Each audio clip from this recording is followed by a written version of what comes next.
Doctor Himanta Biswa शर्मानि सायाव FIR होनाय जादों आरो एफआइआरखौ बिथांनि सायाव मानो होनाय जादों भिडिअखौ जोबनायाव नोंथांमोननो फोरमायनो नाजागोन। बेनि सिगांनो बे साननैसोनि गेजेराव मा होनो बाजेटनि थाखाय गोबां दावराव दावसि जानायखौ जोङो नुनो मोन्दों। दा आसाम सरकाराथ' बाजेटखौ खालामबाय, नाथाय बिटिसि गभर्नमेन्टआ बे बाजेटनिफ्राय बेसेबां बाजेट खालामनानै बा बाजेटखौ मोनलांगोन, रांखौ मोनलांगोन, बे मोनसे जोंनि गेजेराव गोबां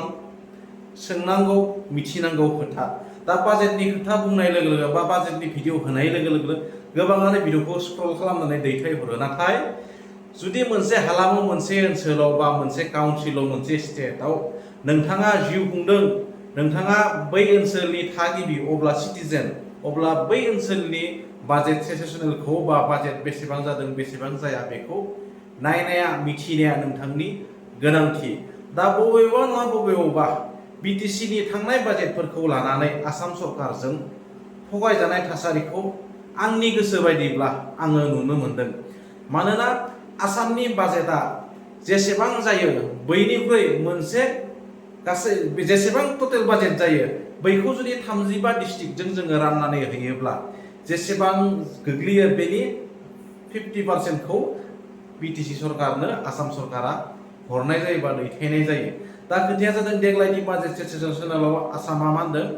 2.85 लाख करोड़ रां बिथांमोना मोननो हादों बा बाजेट खालामनो हादों। दा बै बाजेटखौ नायनानै 35 डिस्ट्रिक्टजों जों बाजेटखौ जुदि राननानै होयोब्ला 8,000 करोड़निबो बांसिन मोनसे डिस्ट्रिक्टआव गोलैदों। दा बै मोनसे डिस्ट्रिक्टआव 8,000 करोड़निबो बांसिन गोलैनाय लोगो लोगो मोनसे डिस्ट्रिक्टआव जोङो मोननांगौ, नाथाय जोङो बै बाजेटनि फैसा बायदियै बा बै बाजेट बायदियै जोङो मोनफा मोनफा डिस्ट्रिक्टआव मोना। नाथाय जोंनि मोनबा डिस्ट्रिक्टजों लोगो नांनानै सरासनस्रायै आथिखालावथ' बांबोदों, नाथाय मोनबा डिस्ट्रिक्टजों जेसेबां रां मोननांगौ बै रांखौ जोंनो हरो ना हरा, बेसो जोंनि सोंनाया आरो बेसो जोंनि मिथिनो लागा खोथाया। दा बै रांखौ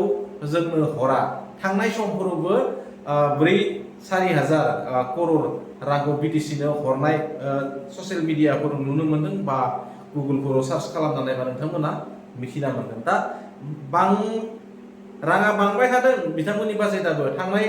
बोसोरनिख्रुइबो देग्लाय एसे बांदों, नङा होमबा? आरो बांनाय बायदि जोंनि बिटिसि सरकारनि बाजेटफोराबो बांलांनांगौ बा बिटिसि सरकारनोबो नांनायनिख्रुइबो बांसिन हरनांगौ, जाहाथे सरकारा बिटिसि सरकारा दिनै गावबा गावनो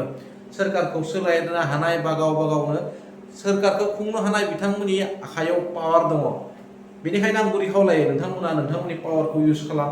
जाहाथे नोंथांमोननि पावारा मिस इउज जाया। बेनिखायनो नोंथांमोननि पावारखौ इउज खालामनानै नोंथांमोननि हालामाव बा जोंनि बिटिसि ओनसोलाव जायगा, खामानि, सोलोंथाइ गासैखौबो जौगाहोनो नाजा। नाथाय बे जे जोंनि बिटिसि सरकाराव आसाम गभर्नमेन्टआ बाजेटखौ हरो, बैयाव जेसेबां हरनो गोनांथि दङ एसेबांखौ हरनायखौ जोङो नुनो मोना। नाथाय बे थासारियाव जोंनिनो बबेबा नङा बबेबा जोंहाबो बेयाव गोरोन्थि थानाय बायदिखौ आङो नुनो मोनो। स' जियानो जाया मानो बाजेटनि भिडिअ होनबाथ' गोबाङानो नायनो मोजां मोना, नायनो लुबैया। बेनिखायनो आसाम सरकारा दे बाजेट बानायदों देग्लायनि बाजेटआव, बेनिखायनो बै बाजेटआव गोबां रां मोननायखौ नुनो मोन्दों आरो बै रांफोरखौ जुदि बिटिसिआ गोलैसा थानाय काउन्सिल बा ओनसोल होनानै जोंनो जुदि मोजां अनसुंथाइ बा मोजां रांखौ बाजेट बावोब्ला जोंनोबो, अब्ला थारैनो बिटिसिआबो जौगागोन। दा आसाम सरकारा बुङो बिटिसिनि गासैबो सेलारिखौ स्टेट सरकारा हरो, बिटिसिआ होआ, बा बेबो मोनसे खोथा। आरो बेजों लोगोसे स्टेट सरकारा जुदि रांखौ सेलारिखौ हरोब्लाबो दा मोनसे जों गुसुङै नायनो थांबा बा गुरैयै नायनो थांबा जों नुनो मोनखादों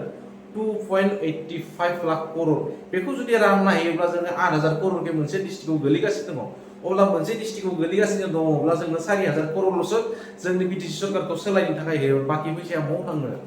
नो डाउट सेलारिखौ होदों बिथांमोना बिटिसिनि, नाथाय होबाबो जोंनि बिटिसि सरकारखौ सोलायनो 4,000 करोड़ा मा होनदों मा थोजासे नङा। बेनिखायनो आं सानो बाजेटखौ बांद्राय खालामना लानांगौ, जाहाथे बिटिसि हालामनि जौगानायफोरखौ जोङो नुनो मोनो बा जौगानाय खामानिफोरखौ मावनो हायो। लोगोसे गुबुन फारसेथिं जादों आलफानि दैदेनगिरि परेश बर'आ बिथांनि सायाव सिएम सारा खोथा बुंदोंमोन आरो बे खोथाखौ लानानैनो गोबां भाइरेलबो जादों दिनैनि समाव मानोना सोरबाफोर सुबुङा जुदि परेश बरुवानि सायाव माबाफोर खन्थाइ लिरोबा माबाफोर कमेन्ट खालामोबा थांनाय समाव जों एरेस्ट खालामनायफोरखौ मोनदोंमोन जायनि जाहोनाव जोबथेसालिनिफ्राय फरायसाफोरा एग्जामबो होनो गोनां जानायखौ जोङो नुनो मोन्दों ससियेल मिडियाफ्राव बा थोंजोङै जोङो खौरां बिजोंनि गेजेरजों दा खोथाया जादों सरासनस्रायै जोंबायदि सुबुङा जेनिन सुबुंफोरा जुदि बिथांनि सायाव बुङोब्ला बिथांखौ एरेस्ट खालामो केस जाबसिनो नाथाय सिएमआ बुङोब्ला बिथांनि सायाव केस जाबसिना बै खोथाखौ लानानैनो गोबां खोथा फोरमायदों नोंथांमोना भिडिअखौ नायलां কোনোবাই ফেসবুকত কবিতা এটা লিখাৰ বাবে আষ্ট্ৰবিকা বৰা যিগৰাকী লেখিকা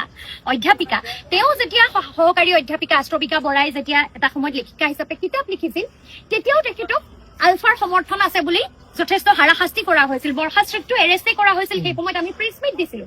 গতিকে আজি যদি যুৱ প্ৰজন্মৰ কোনোবা যুৱক যুৱতীয়ে কৰবাত গৈ ৰাস্তাত কৰবাত ফুটপাথত যদি পৰেশ বৰুৱাৰ ফটো আঁকে তেতিয়াহ'লে তেওঁক এৰেষ্ট কৰা হ'বনে নাই কাৰণ আলফা এটা bend organisation unlawful activities prevention act 1967 সেইখনৰ অধীনত আলফা আচলতে এটা সন্ত্ৰাসবাদী সংগঠন বুলি কোৱা হৈছে দেশৰ সাৰ্বভৌমত্ব আৰু অখণ্ডতাৰ প্ৰতি আলফা ভাবুকি বুলি কোৱা হৈছে গতিকে এজন মুখ্যমন্ত্ৰীয়ে সেই যিটো বেন্ড অৰ্গেনাইজেশ্যন লৰ অধীনত যিটো সংগঠনক সন্ত্ৰাসবাদী সংগঠন বুলি আখ্যা দিয়া হৈছে যিটো সংগঠনৰ লগত আপুনি ফোনত যোগাযোগ ৰাখিব নোৱাৰে ফোনৰ লগত টেলিফোনিক বাৰ্তালাপ কাৰোবাৰ থাকিলেও এৰেষ্ট কৰা হ'ব পাৰে যিটো সংগঠনৰ লগত আপুনি কোনোবা ব্যক্তিৰ লগত যদি আপুনি যোগাযোগ কৰে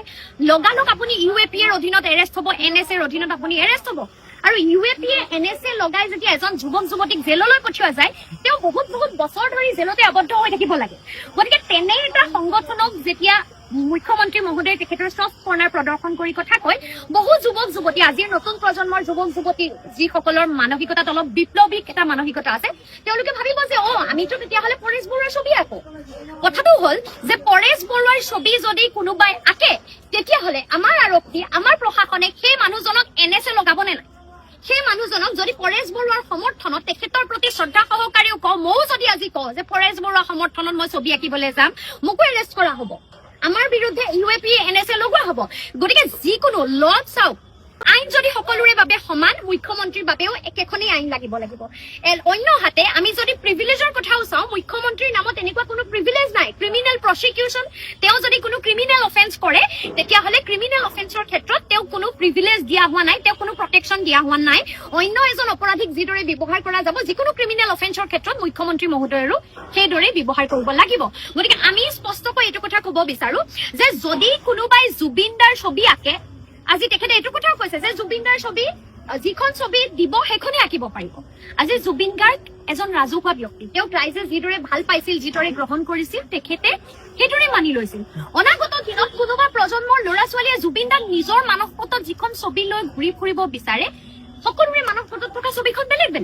আজি মুখ্যমন্ত্ৰী মহোদয়কো বিভিন্নজনে ছবি আঁকি দিয়ে তেওঁতো মৰমেৰে গ্ৰহণ কৰে সেই ছবিখন তেওঁ ক'ব নেকি যে মোৰ এখন ফটো নহয় অফিচিয়েল ফটো তুমি কিয় আঁকিছা জুবিনদাৰ কোনোবাই ছবি আঁকিব আৰু তেওঁ কৈছে যে এনএছএ লগাম আৰে এনএছএ কাৰোবাৰ পাব্লিক প্ৰপাৰ্টি নেকি যদি কোনোবাই আইন ভংগ কৰিছে অনুশাসন ভংগ কৰিছে যদি কোনোবাই ভাৰতৰ অখণ্ডতা সাৰ্বভৌমত্বৰ থ্ৰেট আনিছে এনএছএ লগাব পাৰিব আইনে ডিচাইড কৰিব বৰ্তমান প্ৰেক্ষাপটত আজিৰ দিনটোত আমি যিটো দেখিছো যে আলফাৰ প্ৰতি সমৰ্থন দেখুৱাই পৰেশ বৰুৱা ডাঙৰীয়াৰ ছবি আঁকিবলৈ কৈ নতুন প্ৰজন্মক তেখেতে উৎসাহিছে তেখেতে তেওঁলোকক বিপথে যাবলৈ পৰিচালিত কৰিছে আলফাৰ প্ৰতি সমৰ্থন দিবলৈ পৰিচালিত কৰিছে আৰু তেওঁ এইটো কথা বুজাইছে যে ছবি আঁকা বিপ্লৱ যদি কৰিছে তেতিয়াহ'লে পৰেশ বৰুৱাৰ ছবি আঁকা আমাৰ স্পষ্ট দাবী স্পষ্ট প্ৰশ্ন আৰক্ষী প্ৰশাসন আচলতে ডিজিপি অসমৰ ডিজিপি মহোদয়লৈ প্ৰশ্ন আৰু দিছপুৰ পুলিচ থানাত আমি কেছখন দিছো